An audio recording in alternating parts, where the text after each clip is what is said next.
एक खूबसूरत लड़की, सुनसान सड़क और वर्दी में खड़ा दरोगा जो कानून का रखवाला कहलाता है, वहीं जब कानून को रौंदने लगे तो सोचिए इंसाफ का चेहरा कितना डरावना लग सकता है। लेकिन कहानी यहाँ खत्म नहीं होती, क्योंकि जिस लड़की को उसने कमजोर समझा था वही बाद में उसकी सबसे बड़ी सजा बन गई। उसके एक फैसले ने पूरे थाने को हिलाकर रख दिया, और जो हुआ आगे देखकर आपकी रूह कांप जाएगी। यह कोई आम कहानी नहीं, यह एक ऐसी आईपीएस अफसर की कहानी है जिसने दिखाया कि वर्दी का असली मतलब डर नहीं, इंसाफ होता है। तो वीडियो को अंत तक जरूर देखिए, क्योंकि जो ट्विस्ट आखिर में आएगा वो आपको सोचने पर मजबूर कर देगा कि जब एक औरत चुप्पी तोड़ती है तो पूरी व्यवस्था की नींव हिल जाती है। अब शुरू होती है दरोगा और उस आईपीएस अफसर की सच्चाई की टक्कर। आरोही अपनी मां इशिता देवी के साथ खेत की फसल कटवाकर ट्रैक्टर में घर लौट रही थी। वह कॉलेज की छात्रा थी और मां की मदद करने आई हुई थी,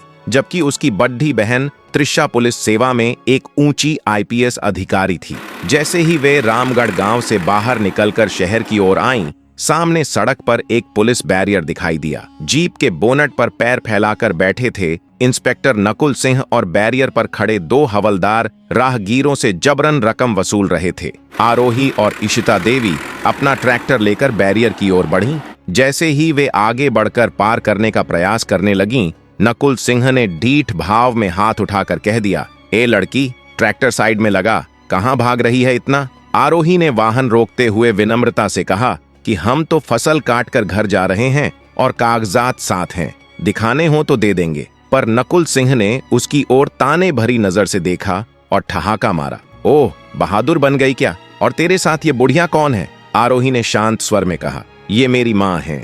एक सिपाही हंसकर बोला, सर, जरूर कोई मामला करके लौट रही होंगी, इनकी शक्ल ही कुछ और बताती है। उस समय बुढ़िया शब्द आरोही के मन में चुभ गया। उसकी आंखों में पानी उतर आया, पर उसने गहरी सांस लेकर संयम से कहा कि भाषा संभाल कर बात कीजिए। यह मेरी माँ है और हमारे पास सभी वैध कागजात मौजूद हैं, बस अपना काम कीजिए। इतना सुनते ही नकुल सिंह का गुस्सा ऊपर आ गया। वह चिल्लाया, अबे चुप, तेरी जैसी लड़की हमें पढ़ाएगी क्या? हमें कानून मत सिखा। फिर उसने कहा कि कागज निकालो। आरोही ने अपना लाइसेंस और दस्तावेज निकालकर सौंप दिए, लेकिन नकुल सिंह ने उन कागजातों को ध्यान से देखे बिना हवा में उछाल दिया और गिराकर ताने कसे। अबे मूर्ख लड़की, हम उल्लू नहीं हैं, नकली कागज दिखाकर निकलने की सोची क्या? इसके बाद आरोही ने गुस्से को काबू रखते हुए कहा कि अगर चाहें तो हमारे चालान काट दीजिए, पर हमारे साथ इस तरह बदसलूकी न की जाए। तभी नकुल सिंह ने बिना किसी झिझक के एक जोरदार थप्पड़ आरोही के चेहरे पर जड़ दिया।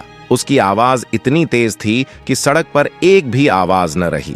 आंसुओं से भर आई आरोही को देखकर इशिता देवी चीखी, ए, मेरी बेटी को क्यों मारा? खुदा से डरना चाहिए। पर नकुल सिंह ने धमका कर कहा कि अगर ज्यादा बोली तो तुझे भी ऐसे ही थप्पड़ मिलेंगे। और दोनों सिपाहियों ने शैतानी सी हंसी के साथ उस मां बेटी की तरफ कहा, और सीन वहीं रुका था। आरोही की आंखों में आग सी दौड़ गई। उसने सोचा था कि अगर उसने जवाब में हाथ उठाया तो स्थिति और बदतर हो जाएगी, पर अंदर उबाल ज्यादा बढ़ चुका था। नकुल सिंह गरजते हुए कहने लगा, इन दोनों को गाड़ी में ठूंसो और थाने ले चलो, वहां दिखा देंगे पुलिस की क्या ताकत होती है। सड़क किनारे जमा लोग घटना देख रहे थे। कुछ ने मोबाइल निकालकर पूरा नजारा रिकॉर्ड करना शुरू कर दिया, पर किसी में इतनी हिम्मत न थी कि बीच में आकर कुछ कहे। भीड़ के बीच एक युवा चुपचाप सब कुछ फोटो वीडियो में कैद कर रहा था। उसे इस बात का अंदाजा नहीं था कि उसका लिया हुआ रिकॉर्डिंग वीडियो बाद में पुलिस की गुंडागर्दी के खिलाफ बड़ा अभियान खड़ा करेगा। थाने पहुंचते ही नकुल सिंह ने फिर दहाड़ लगाई,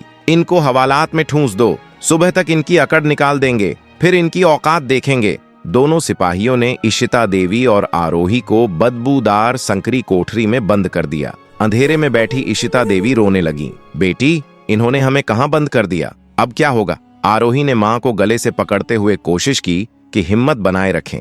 मां, चिंता मत करो, ये सब कुछ पल भर की बात है, सब सही हो जाएगा। पर इशिता देवी को सांस लेने में दिक्कत हो रही थी। सांस फूलने लगी और वह घबराने लगी। आरोही को मां की हालत देखकर डर लगा। वह भागकर चिल्लाने लगी, मेरी मां को तुरंत बाहर निकालो, उसे सांस नहीं आ रही, वह मर जाएगी। पास रखे दफ्तर में पांव टांग कर बैठे नकुल सिंह पहले आवाज अनसुनी करते रहे, फिर एकाएक गुस्से में खड़े होकर चिल्लाए, किसने कहा है तुम्हें बकबक करने की? सुकून का नामो निशान खत्म कर दिया तुम्ही ने। आरोही ने दोहराया कि मां की हालत गंभीर है और उन्हें बाहर ले जाया जाए, मगर नकुल सिंह ने निर्ममता से कहा, यहीं मरने दो इस बुढ़िया को, वैसे भी कुछ दिन में अपना काम खत्म कर देगी, कौन क्या करेगा इसे बचाकर। यह सुनते ही आरोही का संयम टूट गया।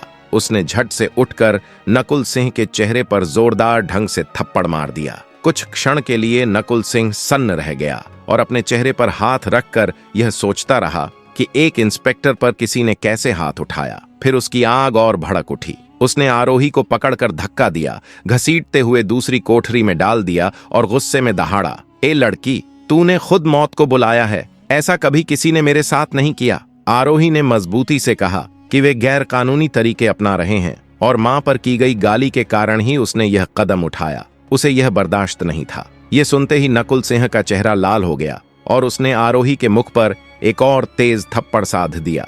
अब बड़ी बनाई है, तू हमें कानून सिखाएगी। दूसरी कोठरी में कर्कश अंधेरी में इशिता देवी दूर से बार बार कहती रहीं, मेरी बेटी को छोड़ दो आरोही। यह आवाज सुनकर आरोही के कानों में उमड़ घुमड़ आया। वह खड़ी हुई और नकुल सिंह के पैरों के पास गिरकर विनती करने लगी। आरोही ने घुटनों पर बैठकर विनम्रता से कहा, देखो, तुम मेरे साथ जो चाहो कर लो, मैं चुप रहती हूँ, बस मेरी माँ को आजाद कर दो। उन्हें तुरंत अस्पताल ले जाओ, उनकी तबीयत बहुत खराब है, उन्हें सांस नहीं आ रही, वरना वह मर भी सकती हैं। पर नकुल सिंह कटाक्ष करते हुए बोला और ठहाका मारते हुए कहा, मर जाएगी, मरने दो साली को, धरती से एक बोझ तो हट जाएगा। माँ के लिए इस तरीके से कहा गया अपमान सुन आरोही के अस्तित्व में बिजली सी दौड़ गई। तभी उसके दिमाग में उसकी बहन आईपीएस त्रिशा का ख्याल उभरा। आरोही झट से खड़ी हुई और तीखे स्वर में कहने लगी, तुम मेरे साथ जो चाहो कर लो, पर मेरी माँ को तुरंत अस्पताल पहुंचाओ। अगर उनकी कोई हानि हुई तो तुम और तुम्हारे पूरे थाने की सजा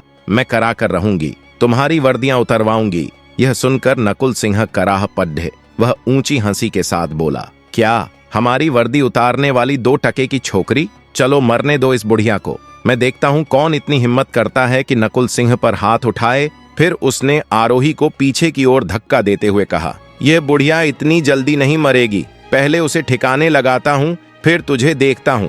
वह कमरे से बाहर निकला और दरवाजे पर ताला लगा दिया। आरोही दीवार से टकराते हुए दरवाजा पीटने लगी, खोलो दरवाजा, मुझे मेरी माँ के पास जाना है। पर नकुल सिंह अपने दफ्तर में जाकर आराम से बैठ गया। कुछ देर बाद इशिता देवी की आवाजें फिर बाज आईं। नकुल सिंह ने धीमी नजर से कहा, क्यों चिल्लाती रहती है ये बुढ़िया, पता नहीं कब मरने वाली है। बोलकर वह अपनी कुर्सी पर सिर रखकर सो गया। कुछ समय पश्चात जब उसकी आंखें खुलीं तो उसने गर्व भरे स्वर में कहा कि इनकी नाक रगड़ कर देखता हूं। फिर नकुल सिंह अंधेरी कोठरी की ओर गया। जब वह अंदर झुका तो देखा इशिता देवी जमीन पर पड़ी हुई थीं। उनकी सांसें थम चुकी थीं।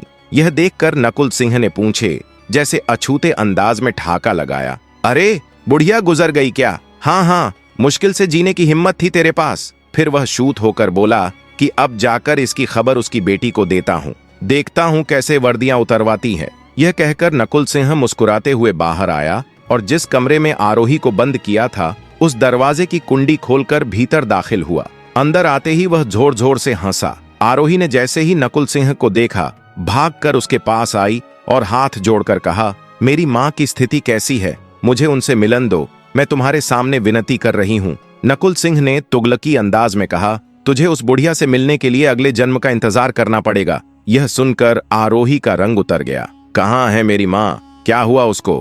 क्या वह ठीक है? उसने बेताब होकर पूछा। इंस्पेक्टर नकुल सिंह ने व्यंग्य भरी हंसी के साथ कहा, मर गई साली, बुढ़िया अब कोने में पड़ी है। यह सुनते ही आरोही के पैरों तले जमीन खिसक गई। वह जोर जोर से पुकारती हुई माँ माँ कहते हुए अंधेरी कोठरी की ओर भागी। वहां पहुंचकर उसने देखा कि इशिता देवी ठंडी जमीन पर निर्जीव पड़ी है। माँ को इस हालत में देखकर आरोही का दिल जैसे फट गया। वह घुटनों के बल गिर गई और माँ के पास बैठकर बोली, माँ आंखें खोलो माँ, देखो मैं आ गई हूँ, तुम्हारी आरोही, कुछ तो बोलो माँ, प्लीज कुछ तो बोलो। पर अब जवाब देने के लिए इशिता देवी नहीं थीं। उनकी आंखें बंद थीं और सांसें थम चुकी थीं। आरोही के आंसू झरझर बहने लगे। वह कांपती आवाज में बोली, माँ एक बार बोलो, मैं तुम्हें अस्पताल ले जाऊंगी, सब ठीक हो जाएगा। उसी वक्त इंस्पेक्टर नकुल सिंह वहां आया और तंज कसते हुए बोला, ए लड़की, अब यह बुढ़िया गुजर चुकी है और तू यहाँ नाटक कर रही है क्या? इतना कहकर उसने ऊंची आवाज में आदेश दिया,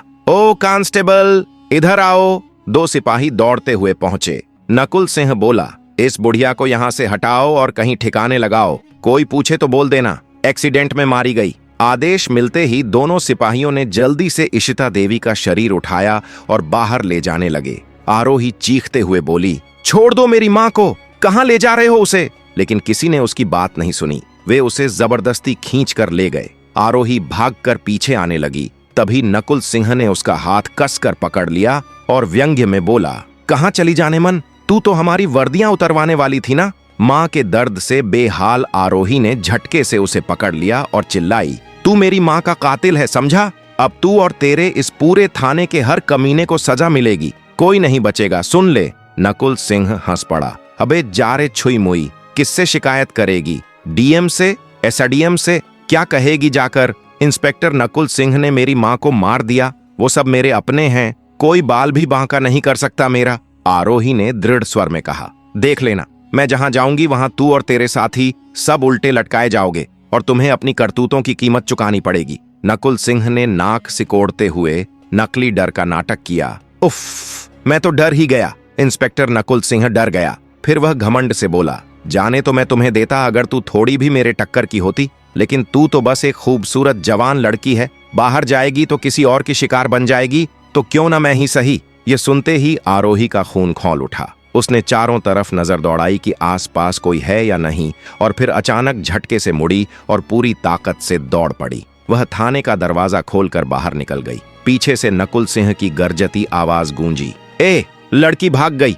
पकड़ो पकड़ो उसे। ऑफिस में बैठे दो सिपाही फौरन उठे और आरोही के पीछे भागने लगे। नकुल सिंह ने फिर आदेश दिया, लड़की निकलनी नहीं चाहिए, जल्दी पकड़कर मेरे पास लाओ। भीड़ भाड़ और ट्रैफिक से भरी सड़क पर आरोही बेतहाशा दौड़ रही थी, जबकि पीछे से दो सिपाही उसका पीछा कर रहे थे। वह ठोकरें खाते हुए भी नहीं रुकी। उसके मन में अब सिर्फ एक ही बात थी, माँ को न्याय दिलाना। आरोही लोगों की भीड़ को चीरती हुई इधर उधर नजर दौड़ाने लगी ताकि कोई उसकी मदद कर दे और वह अपनी बहन आईपीएस त्रिशा को यह सब बता सके। तभी उसकी नजर एक बड़ी गोल्ड ज्वेलरी की दुकान पर पड़ी। वह बिना सोचे समझे दौड़ती हुई अंदर चली गई। अब वह थक चुकी थी और हांफते हुए सांसें लेने लगी। दुकान का मालिक रोहन सेठ, जो एक ऊंची कुर्सी पर बैठा हुआ था, उसे इस हालत में देखकर समझ गया कि यह लड़की किसी बड़ी मुसीबत में है। वह तुरंत अपनी कुर्सी से उठा और आरोही के पास पहुंचा। उसने कहा, शांत हो जाओ, पहले बैठो। क्या हुआ?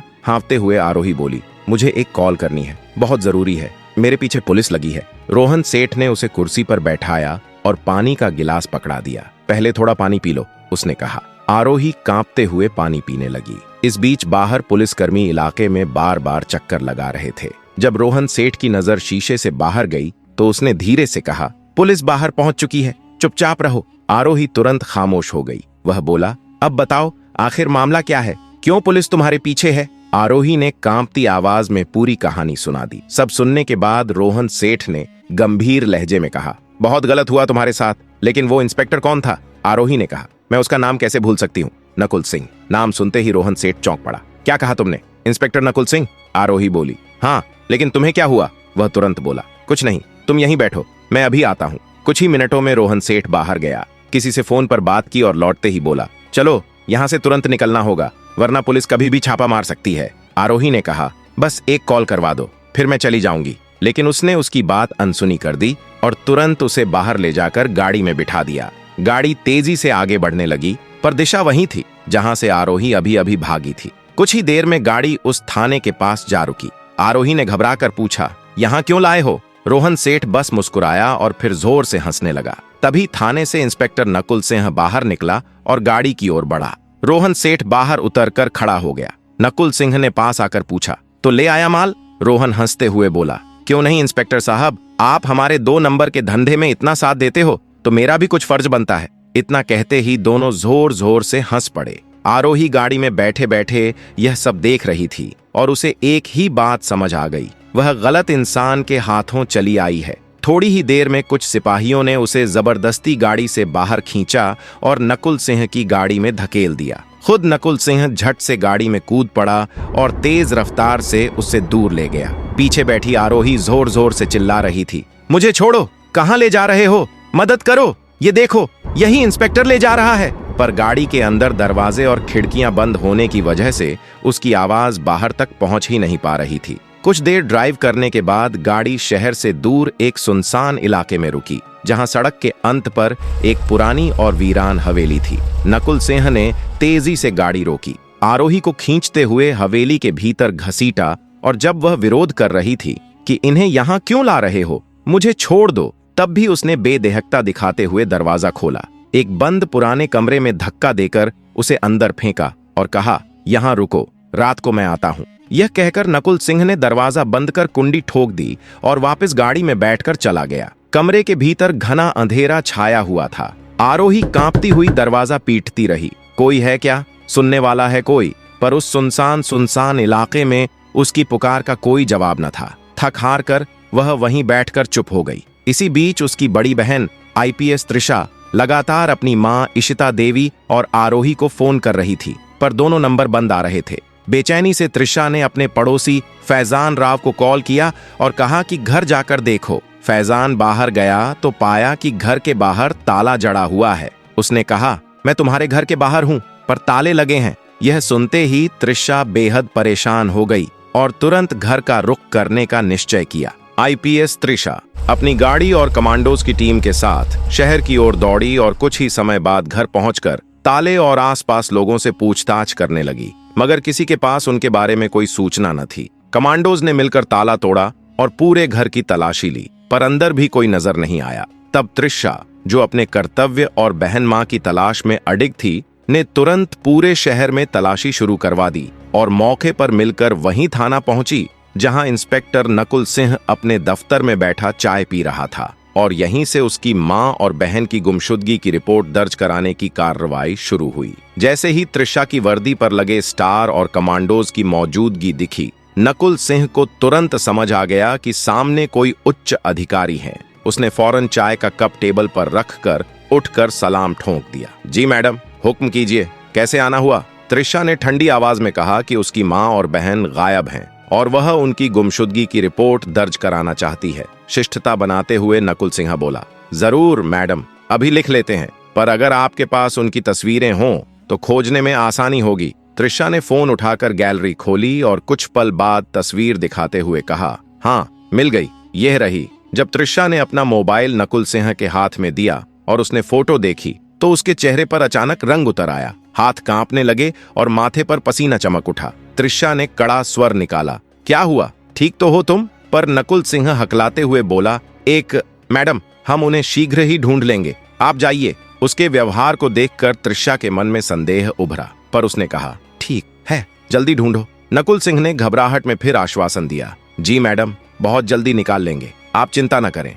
जैसे ही त्रिशा वहां से चली गई, नकुल सिंह कुर्सी पर बैठकर सर पकड़े बैठ गया। अब क्या हो गया नकुल, यह क्या कर दिया तुमने? वह लड़की और वह बुढ़िया तो किसी आईपीएस अफसर की बहन और मां निकली। अब उनकी पहचान उजागर हुई तो मैं नष्ट हो जाऊंगा। वह कुछ पल घबराया, फिर ठान लिया कि आरोही को भी रास्ते से हटाना होगा। अगर वह जिंदा रहेंगी तो सब उजागर कर देंगी और मेरी नौकरी जीवन सब मिट जाएंगे। इन दोनों को ठिकाने लगाना होगा, कोई सुराग भी नहीं रहना चाहिए। इतना सोचते ही नकुल सिंह भागकर अपनी गाड़ी की ओर गया और तेजी से उसी सुनसान हवेली की तरफ निकल पड़ा जहां उसने आरोही को बंद किया था। पर तभी उस घटना का वह मोड़ आ गया जिसे वह रोक नहीं पाया। वही वीडियो जो उस नौजवान ने बना रखा था जब इशिता देवी और आरोही को पुलिस ने सरेआम घसीटा था। युवक ने वह क्लिप सोशल मीडिया पर डाल दी। पुलिस की गुंडागर्दी, मां बेटी पर दिन दहाड़े जुल्म। वीडियो तुरंत वायरल हो गया। त्रिशा के पड़ोसी फैजान राव ने वो वीडियो देखकर बिना देर किए व्हाट्सएप पर त्रिशा को भेज दिया।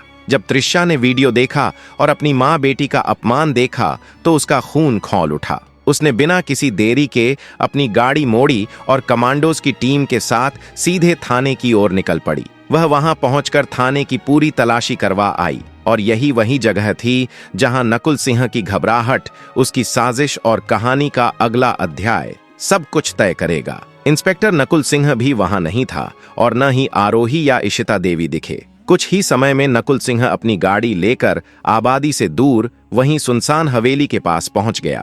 उसके इरादे साफ थे, आरोही को हमेशा के लिए चुप कर देना। जैसे ही वह हवेली के अंदर दौड़ा, उसने कमरे का दरवाजा खोला और गुस्से में चिल्लाया, ए लड़की, तैयार हो जा मरने के लिए। अगर तू बचेगी तो मैं बचकर नहीं रहूंगा। इस बीच त्रिशा और उनकी कमांडोज टीम ने नकुल सिंह का पीछा किया और हवेली तक पहुंचकर कार्रवाई कर दी। कमांडोज ने तुरंत नकुल सिंह को पकड़ लिया। घबराई हुई आरोही ने रोते रोते सारी बातें अपनी बड़े बहन त्रिशा को सुनाई। झट से आगे बढ़ते हुए त्रिशा ने नकुल सिंह को कड़ा थप्पड़ जड़ दिया। फिर आरोही ने भी पल भर के लिए वह गुस्सा निकालते हुए उसके मुंह पर एक तेज तमाचा मारा। त्रिशा ने उन सभी पुलिसकर्मियों की वर्दियां उतारवा दी जिन्होंने उसकी मां और बहन के साथ अन्याय किया था। यहां से मिलने वाली सीख स्पष्ट है, अन्याय, ताकत का अहंकार और सत्ता का दुरुपयोग कभी दीर्घ काल तक कायम नहीं रहते। चाहे जुल्म कितने भी बुलंद क्यों न लगें, अंत में सच्चाई और इंसाफ की जीत होती है। यह कथा केवल मनोरंजन और शिक्षा दोनों उद्देश्य से रची गई है। इसमें दर्शाए गए पात्र, घटनाएं और संवाद काल्पनिक हैं और किसी भी वास्तविक व्यक्ति, संस्था या घटना से इनका कोई संबंध नहीं है। कृपया इसे एक कहानी की तरह लें और इसका आनंद लें। हमारा उद्देश्य किसी की भावनाओं को ठेस पहुंचाना नहीं है। अगर आप आरोही की जगह होते तो आप क्या करते? नीचे कमेंट बॉक्स में जरूर बताइए। अगर आपको आरोही की यह जज्बातों से भरी और हिम्मत से लबरेज कहानी पसंद आई हो तो इसे लाइक जरूर करें, क्योंकि आपका एक लाइक हमें ऐसी और सच्चाई को उजागर करने वाली कहानियां लाने की प्रेरणा देता है। इस वीडियो को शेयर करें ताकि हर कोई देख सके कि कैसे एक आम लड़की आरोही ने अन्याय और भ्रष्टाचार के खिलाफ अपनी आवाज उठाई। शायद आपकी एक शेयर किसी को हिम्मत दे सके अपनी जिंदगी में सच का साथ देने की। और अगर आपने अब तक नहीं किया है तो हमारे चैनल को सब्सक्राइब करें, क्योंकि यहाँ हम हर हफ्ते ऐसी इमोशनल, इंस्पायरिंग और रियलिटी बेस्ड कहानियां लेकर आते हैं जो दिल को छू जाए और सोचने पर मजबूर कर दें कि आज भी सच्चाई जिंदा है।